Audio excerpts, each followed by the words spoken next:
We are born with an identity, a sense of me-ness. And over time, propelled by biology and culture, our sense of me-ness expands, encompassing such things as family, tribe, city, religion, country. But then, for many of us, our expanding sense of me-ness slows way down. We get more rigid. Our boundaries become more firm. Those left outside our boundary become the other, me and them. Competitors, threats, even enemies. But what science now tells us, and wisdom traditions have long taught, is that everything is interconnected. Nothing is truly separate.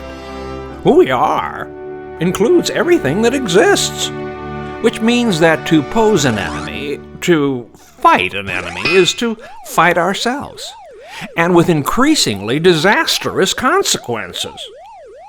We live in a time when we're being both pushed and pulled to continually expand our sense of self, of who we are, to take in new information, new ideas, new perspectives, changing our very understanding of who we are. Sometimes this can feel very threatening, and there may be aspects of us we do not like.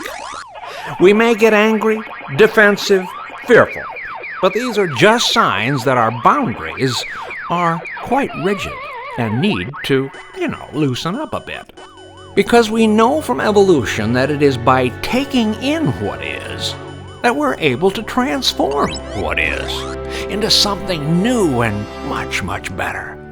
Well, that is the process and the promise of evolution.